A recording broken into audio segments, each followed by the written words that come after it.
So, I want to talk about the crossbow, but not this one. I got a second one. So, earlier this year, Legacy Blaster Studio, formerly known as Modman217, if that name means anything to you, launched his kit for the crossbow. For $140, you get a full set of machined internals for the crossbow. Just look at that pull handle. It's very smooth, very well rounded, very polished. It's really cool. Fully machined aluminum plunger head with skirt seal. Nice rounded side reinforcements. Very smooth trigger. It's really nice. Um, this kit with the included K26 was hitting 240 when I first put it together. I've made some changes so it hits a little softer, and I'll talk about that in a bit. But the seal, with this barrel, again, I'm using the shorter barrel to drop the FPS so that I can use it at the events I play at because we run at a 200 FPS cap. So this seal isn't great, but with this barrel that I'm using on my other crossbow, it was hitting 240. And it had a perfect seal. It was holding like this for like 10 seconds. It's nice. I would demonstrate, except I got this slide breech stuck. Oops. Yeah. So installation, like I said, it is not drop-in, but it's pretty easy. You do have to drill these holes in the side of the shell, but he includes 3D printed brackets that plug into the holes on the shell that line up exactly where you need to drill it. You don't have to do any marking on the shell. You just plug those in, drill. It's easy.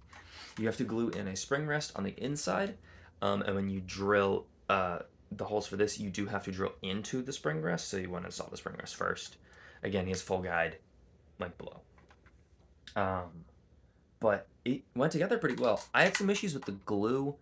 I'm not sure if that was environment or whatever, or if I got impatient. I'm not sure. But I ended up just using PVC cement instead of the recommended JB Clearweld. That would look a little nicer, but I trust the strength of PVC cement a little better. And I just left these parts under clamp for like a week, and they finally held.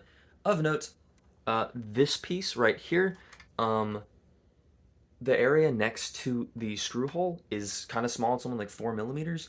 So when I tightened the screw down on it, I did actually crack it. It's still holding on there just fine, but it did crack, so be aware. Not much I can do about that now. Um, it is what it is. Now up front, there are no really thin areas. There's a lot of area in between. However, I would have preferred it be a little larger because it is only one screw on each side, and the full force of that K26 and a metal plunger head slamming into that coupler at the front, little iffy for me personally. On mine, I did 3 screws on each side. I'm not worried about that thing breaking ever. This one, I'm a little concerned about. That is why I dropped it to K25. And I still feel a little but I mean, it's holding up. I know his is holding up, but this thing really slams forward. The camera is not going to pick up how loud it is, but this thing is very loud. Now, let's talk about my biggest issue with the kit. No plunger padding. It's just metal plunger head slamming into PVC coupler, and these screws drill directly into the coupler.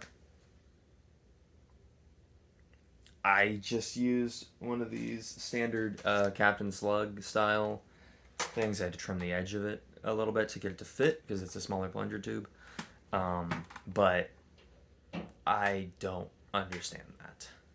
So if you get the kit, get some plunger padding. I glued it on the inside on the coupler itself, not on the plunger head, because the plunger head is rounded. So yeah, especially with all that force, I really don't trust the K26. Another thing, this is not related to the kit necessarily, if you mod a crossbow in general, I would recommend doing what I did, and I reinforced all of the screw posts in here with epoxy putty. These shells are pretty old now, and especially when you're putting a lot of power in there, you want to reinforce that. I mean, with this one, I did a full outline of the shell, which I might go ahead and do on this one anyway, especially because of this flex. But just keep that in mind. Again, I don't trust the shell with that much power. Also because these are kind of expensive. But other than those small issues, I think this kit is wonderful. Again, link below to the kit and the guide. I highly recommend picking one up if you want to mod your crossbow. And also just watch through the guide a little bit. Just make sure, like, hey, I feel comfortable doing that. But again, the guide is really easy to follow, explains everything very, very well. Very well done on the kit and the guide. That's pretty much it for the video on this. I hope this has piqued some interest, as I know not a whole lot of people bought the kit when it came out. It is kind of niche, but it's very cool. If you have a crossbow, I'd highly recommend it. That's pretty much it. Yeah.